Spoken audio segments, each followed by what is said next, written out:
Muy bien. Feliz día para todos los que se consideren mis amigos. Y si no me avisan y juntamos a tomar un café, así nos hacemos amigos. Muy bien, el 12 de octubre del año 539 a.C., poneme la presentación. El 12 de octubre de 539 a.C. pasó un evento que podríamos considerarlo como uno de los más importantes en la historia. Y fue la caída de la ciudad de Babilonia. Saben que el imperio babilónico, un imperio gigante, había dominado una gran parte del mundo, sobre todo en Asia, pero ese día, el 12 de octubre, y los historiadores lo han podido definir con mucha seguridad, fue el día en que esta ciudad cayó. Y fue un cambio de poder en el mundo, porque el imperio persa, que había estado creciendo hacia el este, tomó el imperio babilónico, y a partir de ese momento el imperio persa creció hasta el momento de convertirse en el imperio más grande de la historia, que abarcó más o menos desde Grecia hasta la India. Así que fue un día clave en el que el poder del mundo cambió. Pero no solo fue importante por esto, sino porque 150 años antes de lo que les estoy diciendo, había un profeta, el profeta Isaías, que había predicho exactamente esto que pasó. Él había dicho no solo que Babilonia iba a caer, sino que mencionó quién era el rey que iba a conquistar Babilonia. Mencionó al rey Ciro. Y no solo eso, sino que también mencionó cuál era el pueblo que los iba a conquistar. Mencionó a los medos y persas, que era este nuevo imperio. Ahora, no solo era importante porque había sido profetizado, sino porque este nuevo rey, el rey Ciro, iba a venir con una nueva política. Era un conquistador diferente.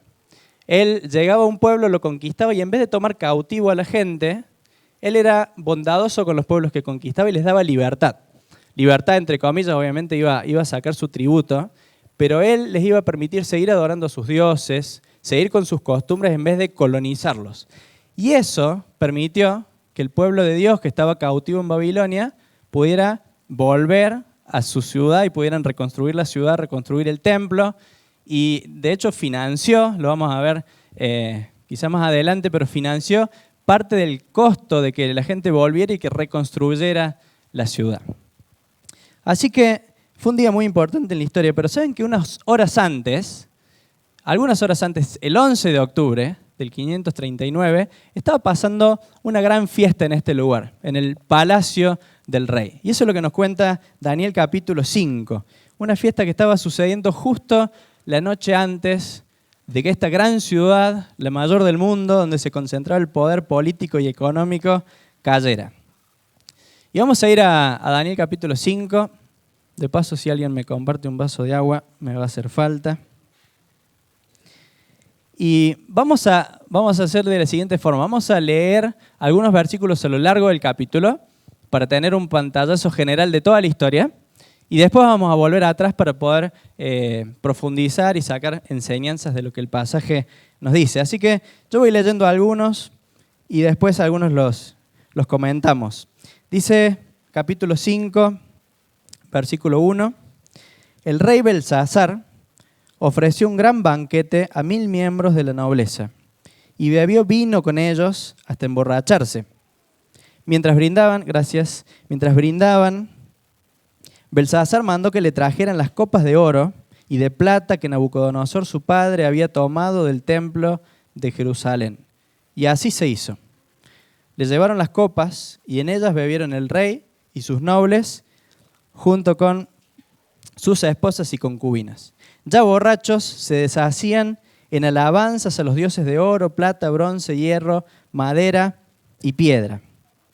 En ese momento, en la sala del palacio, apareció una mano. Dale una más, así vemos la... Ahí está. Apareció una mano que a la luz de las lámparas escribía con el dedo sobre la pared, sobre la parte blanca de la pared.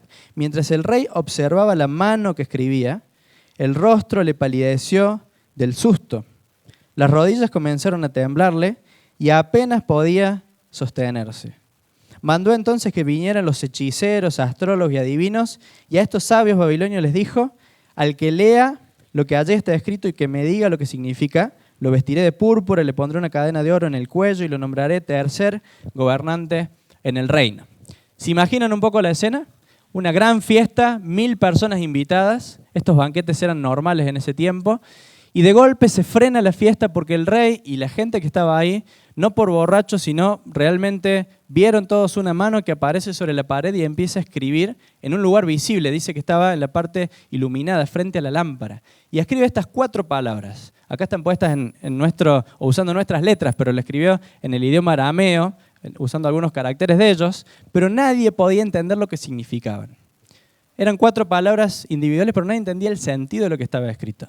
Así que el rey hace llamar a sus sabios, a los astrólogos, a los hechiceros, les ofrece recompensa, pero ninguno de todos ellos lo puede interpretar. Entonces el rey, cuando ve que es un mensaje que ni los más sabios de su reino pueden interpretar, más susto tiene, se pone pálido, le empiezan a temblar las rodillas, se le aflojan las piernas, está a punto de desvanecerse, pero en ese momento, versículo 10, dice: al oír el alboroto que hacían el rey y sus nobles, la reina misma entró en la sala del banquete y exclamó: que viva su majestad por siempre y no se alarme ni se ponga pálido. En el reino de su majestad hay un hombre en quien reposa el espíritu de los santos dioses. ¿De quién estaba hablando esta mujer? De Daniel. Posiblemente era la reina madre, no la esposa del rey, y ella conocía, había escuchado hablar de Daniel, lo había visto, había escuchado cómo Daniel había interpretado sueños, cómo había tenido sabiduría para aconsejar al rey. Y le dice: hay un hombre que usted puede llamar. Continúa la historia, lo llama el rey a Daniel, y llega Daniel al palacio. Vamos a ir al versículo 13. Daniel fue llevado a la presencia del rey y éste le preguntó: ¿así que tú eres Daniel, uno de los exiliados que mi padre trajo de Judá? Y el rey le hace toda una introducción, quizás halagándolo, quizás subiéndole la autoestima o quizás poniéndole presión para que lo ayude a descifrar lo que estaba escrito en la pared. Y le dice: te voy a vestir con esta ropa, te voy a poner una cadena, te voy a nombrar el tercero en autoridad en el reino si vos podés leer lo que aquí está escrito. Y Daniel empieza su respuesta de esta forma. Versículo 17. Su majestad puede quedarse con sus regalos o dárselos a otros. Diríamos en Córdoba, lo mandó a freír churros con sus regalos y recompensa. Quédatelos, rey, todo tuyo, pero yo te voy a leer lo que está escrito en la pared. Y ahí empieza Daniel a narrar algo que nosotros ya estudiamos. En el capítulo 4 vimos cómo el rey Nabucodonosor, que se había enorgullecido contra Dios, Dios le dice: te voy a hacer bajar del trono y vas a vivir con los animales por un tiempo, quizás 7 años.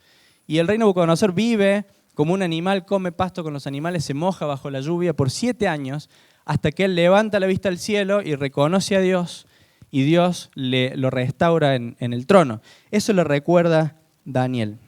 En el versículo 22 le dice Daniel: sin embargo, y a pesar de saber todo esto, usted, hijo de Nabucodonosor, no se ha humillado. Por el contrario, se ha opuesto al Dios del cielo, mandando traer de su templo las copas para que beban en ella usted y sus nobles, sus esposas y concubinas. Usted se ha deshecho en alabanzas a los dioses de oro, plata, hierro, madera y piedra, dioses que no pueden ver, ni oír, ni entender. En cambio, no ha honrado al Dios en cuyas manos se hallan la vida y las acciones de su majestad.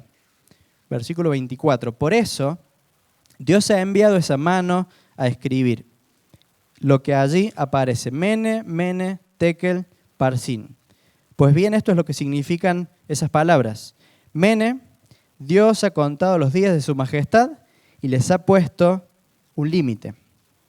Tekel, su majestad ha sido puesto en la balanza y no pesa lo que debería pesar. Parsin, el reino de su majestad se ha dividido y ha sido entregado a medos y persas.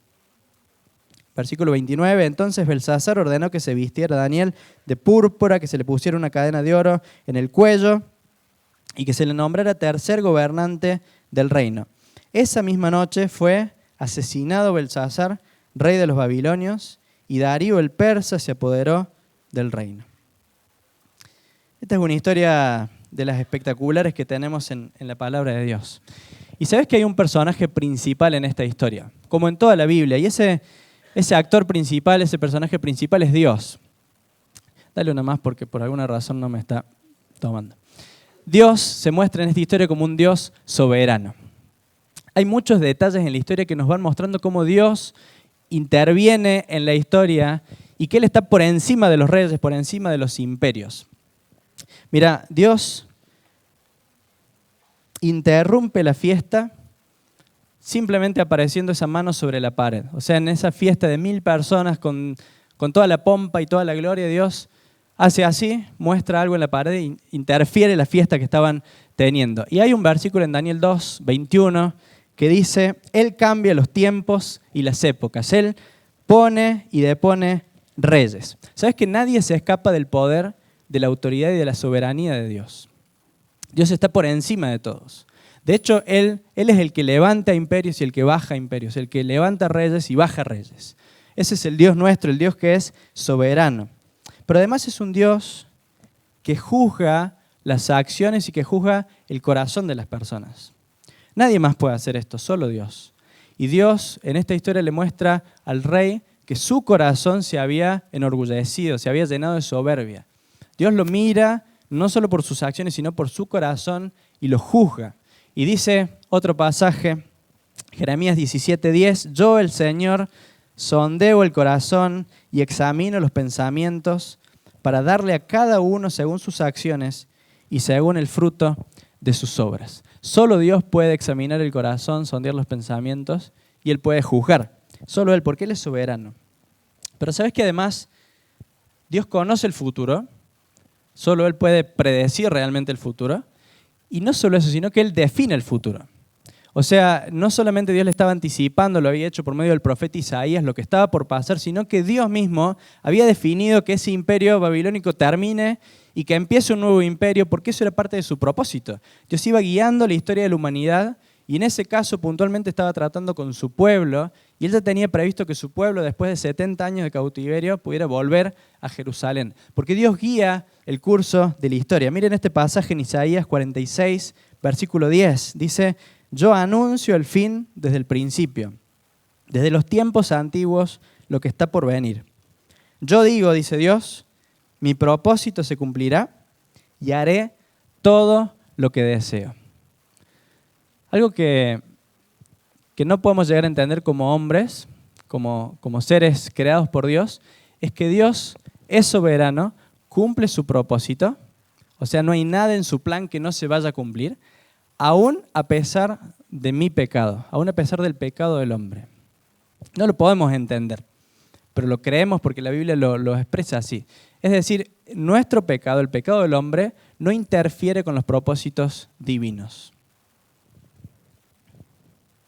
¿Sabes que Daniel estaba sufriendo la cautividad junto con todo su pueblo por el pecado del pueblo, ¿no? El pueblo de Israel, Judá, habían pecado no una vez, no por 10 años, sino por cientos de años y habían rechazado a Dios y habían buscado los ídolos y Dios una y otra vez les anticipó que ellos iban a sufrir una consecuencia y un castigo por eso. Y Daniel estaba soportando el castigo de Dios por el pecado de su pueblo, de sus antepasados. Quizás Daniel nunca había adorado un ídolo. Quizás él nunca se había postrado ante un ídolo, pero él estaba en ese tiempo de castigo de Dios. Y yo me imagino que Daniel, con su pueblo, se habrán preguntado, ¿será que Dios sigue siendo soberano? Porque imagínate que todo su mundo se había venido abajo. O sea, habían perdido su tierra, todas sus pertenencias, habían sido tomados esclavos, cautivos, habían sido forzados en una cultura diferente, estaban rodeados de ídolos y de idolatría, estaban hablando una lengua que no era la suya, hasta su nombre había sido cambiado. Y yo me pongo en el lugar de Daniel y me pregunto, ¿será que Dios sigue siendo Dios? ¿Está Dios al control de esto? ¿O será que ahora hay un reino más poderoso, los babilonios o después los persas, que de alguna forma le robaron el control de la historia de Dios?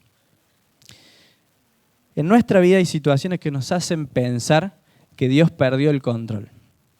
No sé si te ha tocado pasar por situaciones así, pero hay situaciones que son tan difíciles que vos te preguntás, ¿será que Dios sigue en control de la historia? ¿Será que Dios es Dios? ¿O será que Él es realmente tan poderoso como yo pensaba? O si es poderoso, ¿será que me ama? porque ¿cómo puede ser que Él no frene esto que yo estoy pasando y que sigo sufriendo? Mira, todos sufrimos las consecuencias del mundo caído en el que estamos. Todos sufrimos la enfermedad, sufrimos la muerte de seres queridos, sufrimos los problemas económicos del mundo y de nuestro país, y sufrimos por el pecado del mundo, pero también sufrimos a veces el pecado directo de otras personas. Y cuando alguien peca, no solo él se daña por el pecado, sino que muchas veces daña al que tiene al lado, a personas cercanas. Quizás sufriste, no sé, el abandono de tus padres, de alguno de tus padres. Quizás sufriste una infidelidad, la infidelidad de tu pareja, o sufriste, no sé, la traición de un amigo, sufriste una estafa. Quizás sufriste abuso o violencia en donde creciste. Y esas cosas sin duda que nos hacen levantar la vista al cielo y decir, ¿será que hay un Dios? ¿O será que Dios estaba presente cuando eso pasó? ¿Será que Dios lo permitió? ¿O será que si Dios tiene poder, realmente me ama y Él permitió eso con un plano? ¿O eso va a ser parte de su propósito en mi vida? Sabes que no solo sufrimos por el pecado de los demás, sufrimos por nuestro propio pecado. Y cada vez que pecamos, de alguna forma eso nos trae consecuencias, nos trae dolor, angustia o muchas veces consecuencias mucho más externas y graves. Y sabes que la verdad de la Biblia y lo que vemos en este pasaje y lo que Dios le estaba diciendo a su pueblo por medio de Daniel es que no hay nada que interfiera en la soberanía de Dios. El plan de Dios, el propósito de Dios se va a completar, se va a cumplir y Dios nunca pierde el control de todo lo que pasa en su creación, de todo lo que existe. Y hoy también Dios nos dice esto, no hay nada que haya pasado en tu vida, nada que estés viviendo que pueda interferir el plan de Dios, el propósito de Dios. Ni siquiera tu propio pecado. Porque aunque el pecado te aleja de Dios y el pecado te trae consecuencias, aún a pesar de tu pecado Dios puede cumplir su propósito. Y si te arrepentís y volvés a Dios, Dios aún puede tomar el pecado y utilizarlo para su gloria en lo que sigue más adelante. Eso es algo que Dios solamente puede hacer. Sabes que Dios está sentado en el trono y Él no perdió su control. Juan vio en el Apocalipsis, cuando comienza en el capítulo 4, parte de su visión, vio a uno que estaba sentado en el trono. Y sabes que ese que está sentado en el trono sigue estando sentado en el trono hoy. Sigue gobernando, sigue siendo soberano, aún por encima de las situaciones que puedas estar pasando. Aunque sea muy oscuro y muy triste y muy difícil y te hagas 1000 preguntas, Dios sigue estando sentado en el trono. Él no perdió su soberanía, no perdió su poder y tampoco perdió su amor. Él no te deja tirado al costado del camino cuando fallaste, porque es un Dios que en su propósito puede aún convertir eso malo en bien. Este es el Dios soberano. ¿Sabes qué? Podríamos verlo como una gran flecha, como un continuo que pasa, que Dios mantiene su soberanía de principio a fin. Dios sigue siendo soberano más allá de lo que nosotros hagamos. Dale una más. Pero sabes que acá abajo en la tierra, los hombres, nosotros, podemos tomar dos actitudes diferentes. Mira, uno puede tomar una actitud de decir, bueno, yo entiendo que Dios es soberano, Dios está cumpliendo su plan, su propósito, la historia se trata de Él, y yo en humildad me sumo a lo que Él está haciendo. Yo quiero entender cuál es mi plan o mi parte en su plan y en su propósito. Me sumo, me acoplo a lo que Él está haciendo en la historia. O puedo tomar la actitud contraria de rebelarme contra Dios y de en orgullo hacer mi propio camino o levantarme en contra de Él, desafiar a Dios. Y en esta historia vemos esas dos actitudes. Vamos a verlas brevemente. Vemos a un rey, este rey Belsasar, que lo podríamos describir con una palabra y es la palabra soberbia. Fue un rey soberbio. Y les cuento un detalle simplemente histórico. Saben que hasta hace pocos años, o sea, hasta el 1900 y algo, el único libro que mencionaba al rey Belsasar, ¿saben cuál era? La Biblia. O sea, por 2000 y algo de años, la gente pensó que este rey había sido un invento de la Biblia, un personaje ficticio para completar la historia. Hace pocos años, excavando en la ciudad de Babilonia, hoy es Irán, encontraron algunos rollitos, encontraron escritos, y hoy hay más de 37 escritos de ese tiempo que mencionan al rey Belsasar y que condicen exactamente con la historia bíblica.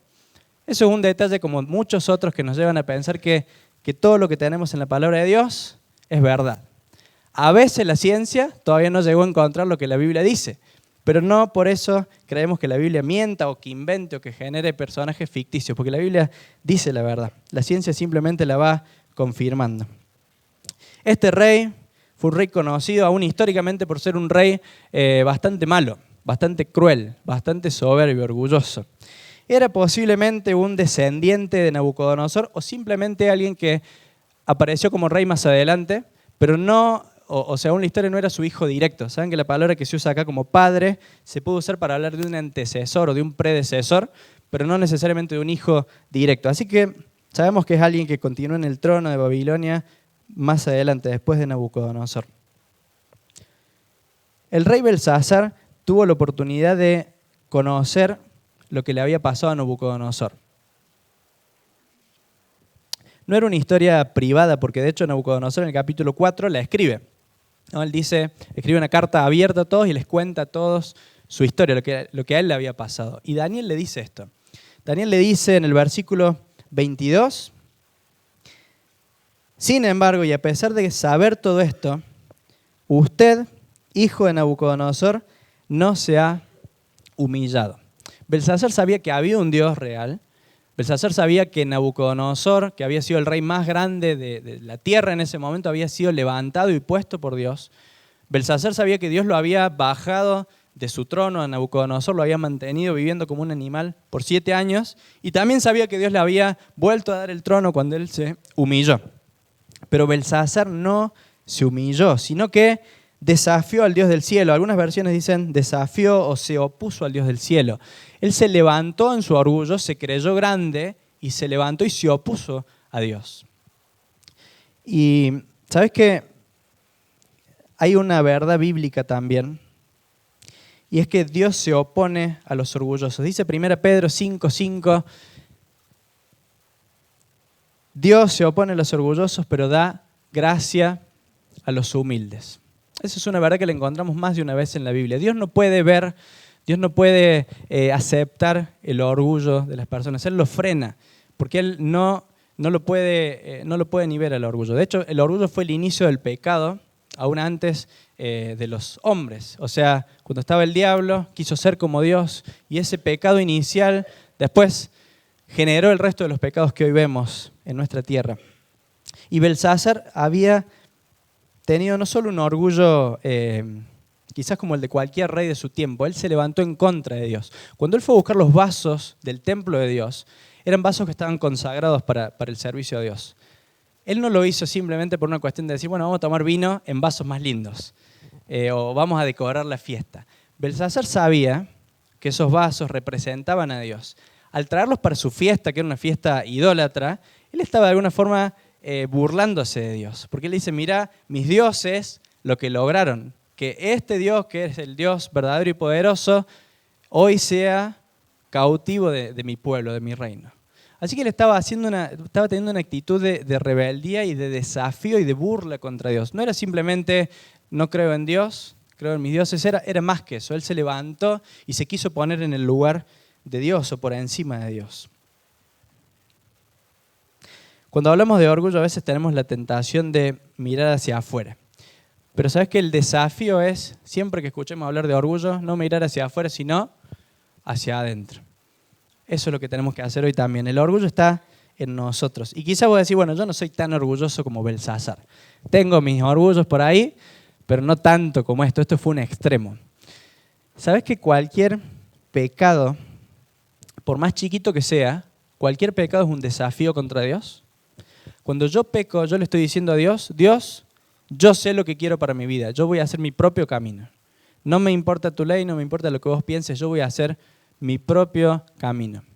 Eso es un desafío contra Dios, es un rechazo a Dios. Aún en un pecadito chiquito como una mentira que nadie más se enteró, como un pensamiento que nadie más vio, o un pecado mucho más grande, cada pecado es un desafío contra Dios. Y a veces fuimos testigos de lo que el pecado hizo en la vida de otra persona. Quizás vos viste en primera mano cómo el pecado en la vida de alguien cercano hizo que su vida empezara a sufrir las consecuencias del pecado. Y aún así, vos perseveraste en tu pecado, seguiste por el mismo camino, siendo consciente de lo que el pecado hace en la vida. ¿Sabes que muchas veces Dios también nos habla de cosas que no están bien en nosotros y nosotros persistimos en el pecado? Dios te habló de un área en tu vida que tenía que cambiarse, pero vos cerraste la puerta a Dios. Y vos dijiste, bueno, Dios, te voy a servir con el resto, pedime lo que quieras, pero esto no me lo toques. Esto es mío, esto lo controlo yo. Eso es un desafío a Dios, eso es orgullo, es soberbia, es levantarse contra Dios. Y mientras más lo hacemos, si el Espíritu Santo te habló y te dijo algo y vos te cerraste contra Dios y hiciste como que no escuchabas su voz y te vuelve a hablar y lo volvés a hacer, ¿sabes qué pasa a la larga? Nos volvemos insensibles. O sea, la voz del Espíritu Santo se va apagando. Por eso la Biblia dice, no apaguen al Espíritu Santo. Porque Él sigue estando, pero cuando habla, esa área de tu vida quizás que ya está endurecida, no, esa voz no penetra porque vos la cerraste a su voz, la cerraste a su control. El orgullo es un pecado que vos y yo también tenemos. De hecho, es la base de cualquiera de nuestros pecados. Y Dios también hoy nos llama la atención por medio de este rey. ¿Sabés qué Daniel le dice al final cuando interpreta el mensaje? Dice, Dios ha contado los días de tu reino y les ha puesto un límite. Dios te ha, ¿cómo dice después? En la palabra tekel. Dios te ha pesado, te ha puesto en la balanza.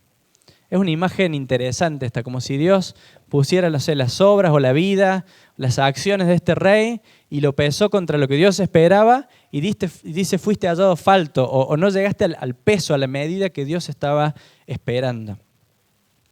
Y una vez más esto nos recuerda que Dios es soberano y que Dios es el que juzga. Y no solo Belsasar, sino cada uno de nosotros vamos a tener que presentarnos frente al trono de Dios. ¿Sabías eso? O sea, un día a vos solo, sin ayuda de nadie más, sin ninguna compañía, te va a tocar presentarte frente al trono del juicio de Dios. ¿Estás preparado para ese momento? A Belsasar le tocó pasarlo en su vida y recibir la condena casi al instante, a las pocas horas. Pero la mayoría de las demás personas que hemos vivido en esta tierra no vamos a experimentar esto y va a llegar el juicio después de nuestra muerte o cuando Jesús venga a buscarnos. Pero cada uno de nosotros nos vamos a tener que presentar frente al trono de Dios. ¿Estás preparado para eso? Dice Romanos capítulo 3 que nadie puede llegar a ser justo ante Dios por hacer lo que la ley manda, o sea, por sus propias acciones. Dice, la ley sencillamente nos muestra lo pecadores que somos. Pero Dios nos hace justos a sus ojos cuando ponemos nuestra fe en Jesucristo. Y eso es verdad para todo el que cree, sea quien fuere, pues Dios ofreció a Jesús como el sacrificio por el pecado. Las personas son declaradas justas a los ojos de Dios cuando creen que Jesús sacrificó su vida al derramar su sangre. Mira, no hay esfuerzo en la vida que te pueda preparar para ese día del juicio. No hay buenas acciones, no hay sacrificios, no hay compromisos que te vayan a preparar a vos para estar frente a Dios, porque Dios a cada uno de nosotros nos va a encontrar culpables de haber roto su ley. La única salvación está, como dice su palabra, cuando nosotros creemos y nos apropiamos del sacrificio de Jesús por nuestros pecados. Jesús murió por vos, Jesús murió en tu lugar, Jesús murió llevando tus pecados para que Dios pudiera perdonarte a vos. Y Dios te ofrece salvación. Si vos crees en Jesús, si entendés que Él fue el sacrificio por tus pecados, si te apropias de esa salvación por la fe, Dios te perdona y te hace justo. Y eso te prepara de manera perfecta para un día presentarte frente a Dios y que Dios te diga, pasa porque considero el sacrificio de mi Hijo en tu lugar. Vamos a disfrutar de la eternidad con Dios, aquellos que pusimos nuestra fe en Jesús. Vamos al tercer personaje de esta historia. ¿Quién se imaginan que es? Daniel. Vamos a ver a Daniel. ¿Cómo nos presenta esta historia a Daniel? Bueno, yo creo que todo el libro presenta a Daniel como una persona sabia, ¿no? Una persona que se dejó utilizar por Dios, que supo medir los tiempos, que supo saber cuándo hablar y cuándo callarse. Y me gusta mucho cómo lo introduce la Reina Madre en el versículo 11, si lo tienen ahí abierto todavía. Dice, en el reino de su majestad hay un hombre. Qué lindo, ¿no? En ese tiempo Daniel no era alguien que tenía una posición elevada en el reino. Posiblemente, como habían cambiado los reyes, se le había pasado alguna otra tarea menor o quizá ni siquiera estaba involucrado en las tareas de gobierno, de administración. Pero esta mujer que había sido consciente de lo que Daniel había hecho, le dice: en tu reino hay un hombre. Y sabes que Dios había puesto a este hombre en esa posición para su propósito eterno. Dios había puesto a Daniel en un lugar complicado, difícil, pero Dios tenía un propósito con Daniel. Imagínate por un momento a Daniel, llamado por el rey, entra al palacio, ve un desparramo de borrachos, 1000 borrachos, un desparramo quizá de vino, de bebidas alcohólicas, ve una serie de reyes de todos los materiales posibles, una fiesta idólatra, el mismo rey que lo manda a llamar también está borracho, y él tiene que entrar en ese momento a ese lugar y ve además las copas consagradas al servicio de Dios en medio de ese desorden. ¿Vos te imaginás lo que sintió Daniel en ese momento? No debe haber sido fácil entrar en esa situación. No debe haber sido fácil la vida de Daniel, porque él convivió en un ambiente de idolatría, en un ambiente de presión. Vamos a ver en el capítulo que sigue después cómo sus mismos compañeros de trabajo lo querían presionar o le buscaban la falta para bajarlo. Daniel podría haber tenido las 1000 excusas para no ponerse a disposición de Dios, desde el comienzo de su vida. Él estaba sufriendo las consecuencias del pecado de su pueblo, estaba en este lugar donde no conocía la cultura, le habían cambiado el nombre. Imagínate las excusas que Daniel podría haber puesto. Pero Daniel se dejó utilizar por Dios. Daniel entendió que en la soberanía de Dios, Dios no había cambiado, Dios no había perdido su poder, Dios no había perdido el control, pero él cumplió una parte en ese propósito de Dios. Dios lo quería usar. De hecho, Dios lo usó aún para que su pueblo después pudiera volver a su tierra. Dios estaba gobernando desde el cielo, pero Daniel se sumó al propósito de Dios cumpliendo su rol. Él entendió que Dios tenía una parte de su plan designada para él. ¿Qué excusas pones vos? ¿Qué excusas pongo yo? Quizás te quejas de decir, bueno, si yo tuviera lo que tiene tal persona, si yo hubiera nacido en otro momento, en otra familia, si tuviera otras capacidades, ¿cuántas excusas ponemos para no sumarnos al propósito de Dios para nuestra vida? ¿Sabes que cuando reconoces que Dios es soberano, eso te tiene que llevar a entender, por ejemplo, que la familia en la que naciste no es casualidad? Mira, quizás naciste por el pecado de dos personas que quizás después no estuvieron más juntas, o que sí, pero vos decís, bueno, yo nací, ni siquiera me planificaron, nadie me pensó, de hecho nací por el pecado de dos personas. ¿Sabes que eso no le quita poder a Dios? Porque en el plan de Dios vos estabas escrito, estabas diseñado. Y aun si tu vida surgió del pecado de otras personas, Dios te pensó, Dios te diseñó, Dios tiene un propósito con tu vida. La familia en la que naciste fue parte del propósito del plan de Dios. Tu cuerpo, tu intelecto, tus capacidades, tus fortalezas, tus debilidades, tu vida fue diseñada por Dios. ¿Cuántas veces nos quejamos de lo que no somos, de lo que no nos sale, de lo que no tenemos? Y si lo vemos desde la perspectiva divina, desde su soberanía, tu vida es parte de un diseño divino, de un propósito eterno. Dios te pensó. De hecho, tu historia, las cosas que viviste, tu pasado, aún con esas cosas súper dolorosas que están guardadas ahí, que voy a decir, ¿cómo puede ser que Dios lo permitió?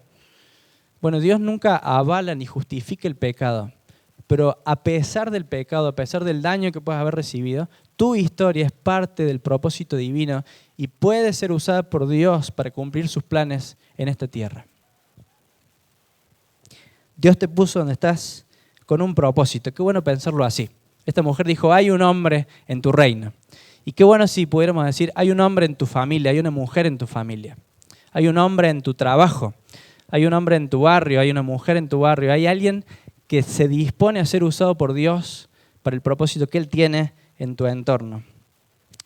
Cuando nosotros nos sumamos con humildad al propósito de Dios, Dios hace cosas grandes, cosas poderosas. Esa es la gran diferencia entre el que se opuso a Dios, se levantó en orgullo contra Dios, o el que, aún con todas las excusas que podría haber tenido, en humildad dijo, yo me voy a sujetar, me voy a dejar usar por Dios. Y Dios lo hizo. Y Dios por medio de Daniel hizo cosas que cambiaron el curso de la historia.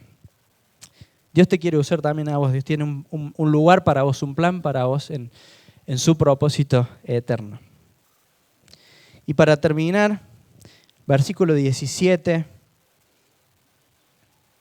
las primeras palabras de Daniel. Daniel rechaza la recompensa del rey y le dice: su majestad puede quedarse con sus regalos o dárselos a otro. Me llamó la atención esto, el rechazo de Daniel de la recompensa del rey.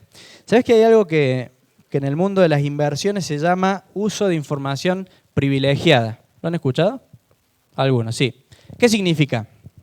Es cuando hay un empleado de una empresa, sobre todo de las que cotizan en bolsa, que tiene información de algo que no es público todavía y que va a impactar de forma importante en la evaluación de la empresa. Entonces esa persona sabe, por ejemplo, el resultado que se está por publicar de la empresa y con esa información va a hacer una operación, va a comprar o a vender acciones de esa empresa antes de que el público lo sepa. Entonces cuando esa información después se hace pública y todo el mundo entra a comprar acciones, él ya se anticipó y tiene una ganancia muy grande por información privada. Eso está prohibido por la ley en todos los mercados del mundo, no se puede hacer, pero me llevaba a pensar que Daniel estaba jugando con información privilegiada.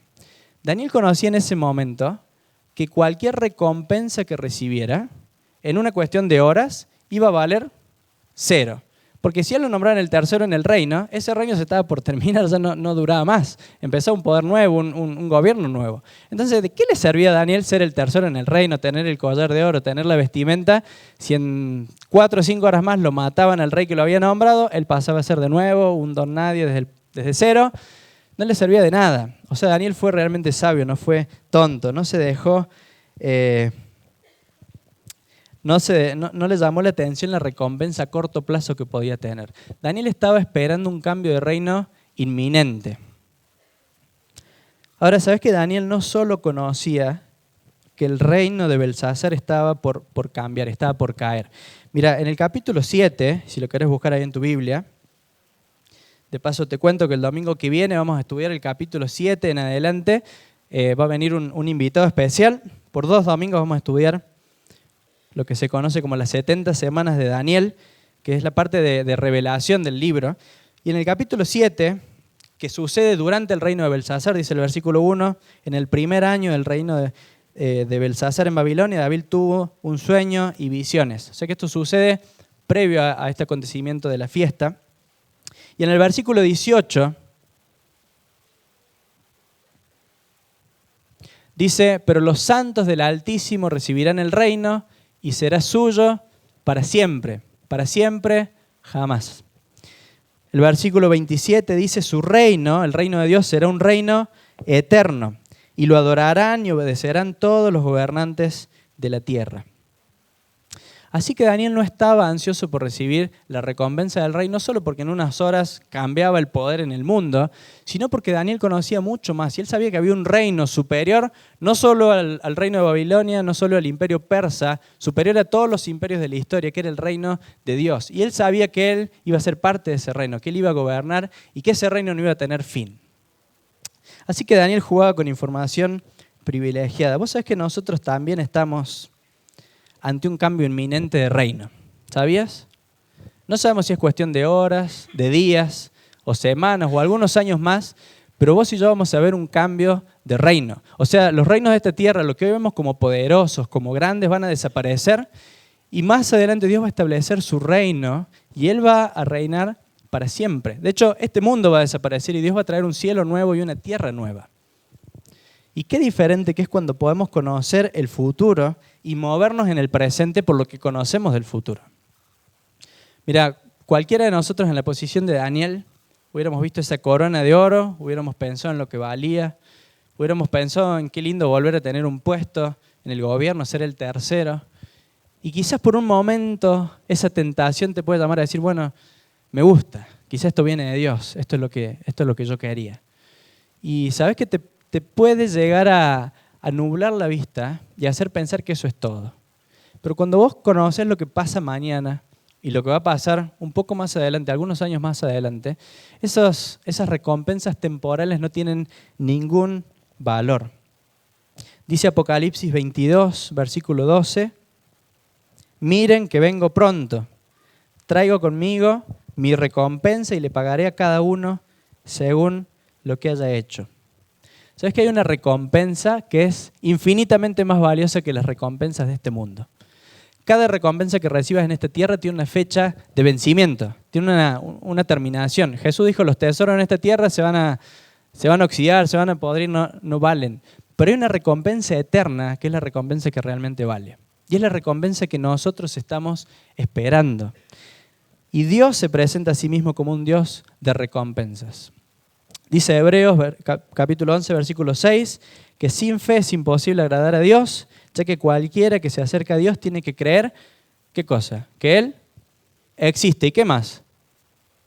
Y que recompensa o es galardonador de los que le buscan. Fíjate que no alcanza con creer en Dios. Dice, si alguien se quiere acercar a Dios, no solo tiene que creer que Dios existe, sino que recompensa a los que lo buscan. Así que no es un aspecto menor de Dios. Dios se describe a sí mismo como un Dios que recompensa. Es una condición para acercarte a Él que vos creas que Dios recompensa. Creas que Dios tiene cosas mucho mejores para vos que lo que el mundo te ofrece. Y la verdad que todos vivimos y nos movemos en base a recompensas. Mira, yo trabajo porque espero que a fin de mes me llegue el pago. Me imagino que vos también. Estudiamos porque queremos aprobar la materia, o porque queremos terminar el secundario o lograr el título. Hacemos ejercicio porque, no sé, queremos estar en forma o queremos adelgazar. Cada cosa que hacemos en la tierra la estamos pensando con un objetivo, con una recompensa que buscamos. Así que la pregunta no es si buscas una recompensa o no, sino qué recompensa buscas y de quién la buscas. Y yo te pregunto y pensá y medita por un momento, ¿qué recompensa estás esperando? ¿Te estás moviendo en base a lo que el mundo te ofrece? Quizás esas cadenas de oro o la admiración de la gente, o hacia otros te miran y dicen, wow, qué exitoso, qué exitosa que es. ¿Te estás moviendo por una recompensa material, por una recompensa de afecto de alguien? ¿Es eso lo que mueve tu vida hacia adelante? ¿Qué recompensa estás buscando? Mira, para cerrar, yo pensaba en cómo hacer esto práctico. ¿Cómo vive alguien que está buscando la recompensa de Dios? Y te dejo con 3 puntos, como hace nuestro amigo Andrés Freire, con la misma letra, así lo podemos recordar. Y alguien que busca la recompensa vive en primer lugar en integridad. Dice 1 Juan, cuando Cristo venga seremos semejantes a Él, porque le veremos tal como Él es. Todo el que tiene esta esperanza en Cristo se purifica a sí mismo, así como Él es puro. Mira, cuando vos esperas tu recompensa de los hombres, te alcanza con limpiarte externamente. Te alcanza con limpiar la parte de tu vida que te va a dar o no la recompensa de los demás. Cuando tu recompensa viene de Dios y es eterna, no alcanza con eso, porque tenés que mirar en integridad tu vida. Tenés que mirar también lo de adentro, también lo que está oculto, también lo que nadie más ve. Alguien que busca la recompensa, que espera la recompensa, vive en integridad, se purifica, se limpia a sí mismo, deja que Dios siga hurgando hasta lo más profundo y siga cambiando esas cosas que no están bien adentro nuestro. En segundo lugar, el que vive buscando esta recompensa vive con ilusión. A veces vivimos en esta tierra como si la batalla estuviera a punto de perderse. Y decimos, sí, el mundo está cada vez peor y la maldad avanza y mis problemas y mi vida y mis situaciones. Y sabes que estamos viviendo una guerra que ya sabemos cómo termina. Como dice Kiosco, esta guerra está ganada de antemano. O sea, ya sabemos el resultado, ya sabemos cómo termina. Simplemente estamos esperando que ese final se cumpla. Y les decía Pablo a los tesalonicenses, ustedes no pueden vivir como los demás sin esperanza. Les dice después, el Señor mismo descenderá del cielo con voz de mando, con voz de arcángel y con trompeta de Dios, y los muertos en Cristo resucitarán primero. Luego los que estemos vivos, los que hayamos quedado, seremos arrebatados junto con ellos en las nubes para encontrarnos con el Señor en el aire. Y así estaremos con el Señor para siempre. Por lo tanto, anímense unos a otros con estas palabras. Nos tiene que llevar a vivir con ilusión. Si te levantás a la mañana y decís, uy, es lunes de nuevo y tengo mi vida, poné la mirada más allá. La ilusión nuestra está en la esperanza, en la recompensa eterna. Recordá las verdades que tenemos en su palabra. Jesús va a volver, Jesús nos va a buscar, vamos a disfrutar de una eternidad con Él para siempre. Y por último, vivamos con intensidad. Me gusta la actitud de Pablo que se refleja mucho en este pasaje. Decía Pablo, hermanos, olvidando lo que queda atrás y esforzándome por alcanzar lo que está delante, sigo avanzando hacia la meta para ganar el premio, la recompensa que Dios ofrece mediante su llamamiento celestial en Cristo Jesús. Cuando nuestra recompensa está en la tierra, nos alcanza la comodidad que logramos acá. Quizás trabajas para el fin de semana poder descansar, estar tranquilo, o trabajas para poder jubilarte y estar tranquilo. Y eso es lo que vale, lo que puedas ganar en esta tierra. Cuando tu recompensa viene en el cielo, vos sabés que el descanso real y eterno va a venir ahí con el Señor. Eso es lo que queremos. Y Pablo, que había sufrido las 1001, decía, trabajo, me esfuerzo porque todavía no lo alcancé y continúo hacia la meta para alcanzar esa recompensa que es la que vale. Así que yo te pregunto, ¿estás viviendo con intensidad? ¿O estás viviendo con comodidad o con tranquilidad? Esperando a ver qué es lo que puedas lograr hoy o mañana acá. Daniel fue un hombre sabio. Daniel aprendió a mirar más allá, a entender que venía un reino nuevo, el reino de Dios. Y te llevo al último versículo. El último versículo de este libro, Daniel capítulo 12, versículo 13. Dice, pero tú persevera hasta el fin y descansa, que al final de los tiempos te levantarás para recibir tu recompensa. Qué lindo, ¿no? Dios nos dice eso también. Esforzate, viví con integridad, viví con ilusión y prepárate porque tu recompensa está por llegar. Tu recompensa va a venir. Dios nos bendiga.